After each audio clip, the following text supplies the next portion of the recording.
পঞ্চম শ্রেণীর শিক্ষার্থীরা, তোমাদের গণিত বইয়ের পৃষ্ঠা 44-এ আমরা এখানে 3টা ভগ্নাংশের যোগ এবং একটা বিয়োগ অঙ্ক লিখছি।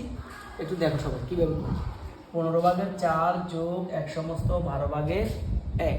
আচ্ছা, প্রথম কাজ হলো, এটা তো মিশ্র ভগ্নাংশ, এটাকে আমরা অভক্ত ভগ্নাংশ ভাগ আমরা এটা লিখে ফেলি 15/4 লিখে ফেলি যোগ। এখন এটা নেওয়ার নিয়ম কি বলো তো দেখি, মনে আছে তোমাদের? 12 দিয়ে আমরা কি করবো? গুণ করবো। কি করবো? গুণ করবো। আর এটা যাই হবে যোগ। হর গুণ পূর্ণ সংখ্যা, 12 কে 12 যোগ 1, 12 রেখে 13। তাহলে আমরা এটাকে লিখতে পারি 12/13। তাহলে আমাদের এই কাজটা করি। এবার 15 আর 12 আমাদের লসাগু বের করতে হবে, ঠিক আছে? এখন 15 আর 12 লসাগু কত হবে? 60 হবে। দেখো তুমি 15 কে 15, 12 না 12 কে 12, তো 3 15 45, 3 12 36, 4 15 60, আবার 5 12 60। তাহলে 12 এবং 15 এর প্রথম যে সাধারণ গুণিতকটা আমরা পাই লঘিষ্ঠ আকার, লঘিষ্ঠ ছোট, সেটা হলো 60। তাহলে আমরা এদের হর পেলাম, সমহর করতে হলে এখান থেকে 60 আছে। এখন এটা যখন পরিবর্তন হলো তাহলে লবটাও পরিবর্তন হবে। তাহলে তুমি 15 দিয়ে 60কে ভাগ করো, তোমাদের মনে আছে? 15 দিয়ে 60কে ভাগ করো, 4 15 60, 4 পেলাম। 4 দিয়ে 4কে গুণ করো, 4 4 16। তাহলে আমরা এখানে লিখলাম 16। সেম একই কাজটা আমরা আবারও করবো। আমরা এবার কি করবো? 12 দিয়ে 60কে ভাগ করবো, 5 5 12 60, 5 পেলাম।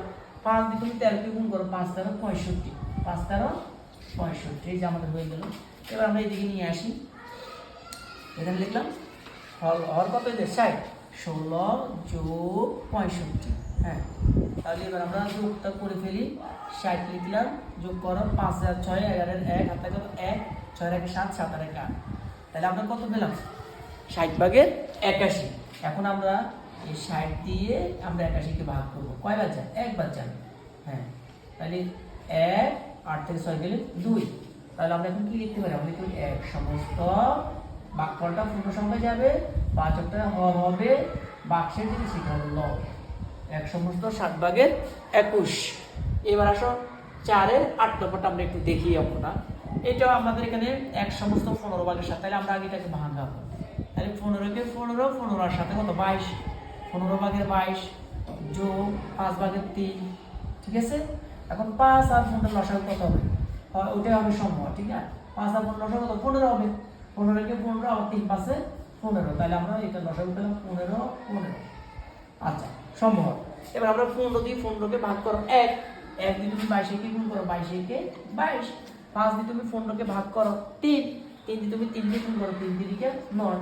এবার এদিকে আসো, আমরা এখানে 15 লিখলাম। হ্যাঁ, আর এখানে 22 যোগ কত? 9। এখন আমরা 15 লিখলাম, যোগের কাজটা করে ফেলো। 22 আর 9 কত? 31। এখন আমরা 15 দিয়ে 31কে ভাগ করবো। 15 দুগুণে 30, কত থাকে? 1 থাকে। তাহলে আমরা কত লিখতে পারি? 15 সংখ্যা হলো 2। আর আমাদের ভাজক কত? 15। এটা যাবে হয়, আর আমাদের 1 যাবে উপরে। আমরা এবার এটা একটু দেখবো। এগুলো করলাম আমরা কি? যোগ। এবার আমরা বিয়োগ একটা লিখলাম, 8 7/8 বিয়োগ 7/5, 7/8 বিয়োগ 7/5, 1 8 আর 6 2, 60 21, ঠিক আছে? তো এবার আমরা এটা দেখো, আমরা এবার এটা দেখো, এখানে তো সমহর, সমহর কত? 7। তাহলে আমরা 7 দুটো লসাগুলো 7, 8 বিয়োগ 5। তাহলে আমাদের 7, 8 থেকে 5 গেলে 3, 7 8 থেকে 5 গেলে 3। এটা তো হয়ে গেল। আর এখানে কোনটাতে আমরা একটু আবার একটু দেখি, 12কে 12, 12 আর 1-এ 13। তাহলে 12/13 60। আর এখানে 4 15 60, 4 4 16, 5 12 60, 5 13 65।